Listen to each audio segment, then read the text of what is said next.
All right, is AI-generated artwork unethical? Well, working artists seem to think so.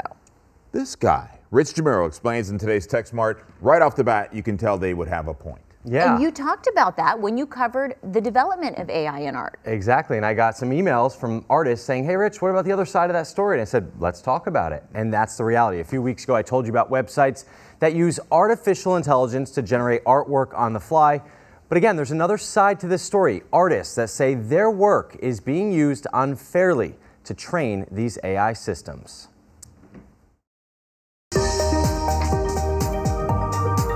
This is Harley Quinn from Birds of Prey. Greg Hopwood is a costume concept artist. Aggressive amounts of creativity. You're making 1,000 decisions every second with every part of your creative fiber. He creates the initial look and feel of characters and places in movies, TV shows, and video games. We create artwork that visualizes things like the costumes, props, environments. Now he's worried his work could be replaced by artificial intelligence. To say I've been keeping a close eye on it would be an understatement. AI software tools can now generate artwork with just a few keywords. The issue?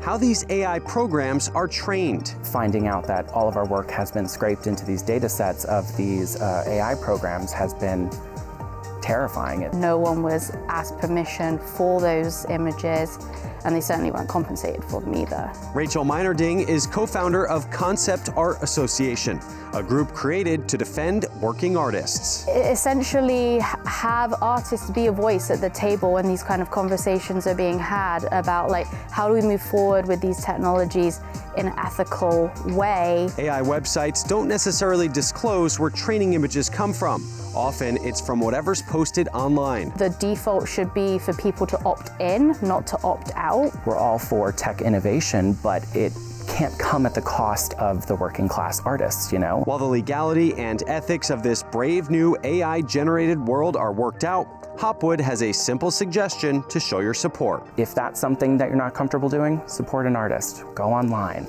Find a Etsy shop, find an artist, commission some artwork. Now, AI is still a very dynamic and growing part of the tech industry. There's no doubt that guidelines, rules, and regulations will have some catching up to do because of it. All right, you can find me on social media at RichOnTech. I post my tech tips there. And tune in tomorrow, 11 a.m. KFI AM 640. That's when the Rich on Tech radio show happens. These are the kind of topics that we explore in depth on the show. Have any of the artists that you spoke with spotted their work or what could be a derivative of their work where they're like, whoa? The Greg that I talked to, he said he definitely saw it online. Oh, yeah. I mean, because he's doing big Hollywood stuff. Right. Clearly that's been fed into some of these systems. Got it. Such a good story, Rich. you. Thank you. Good to see you. All right, let's check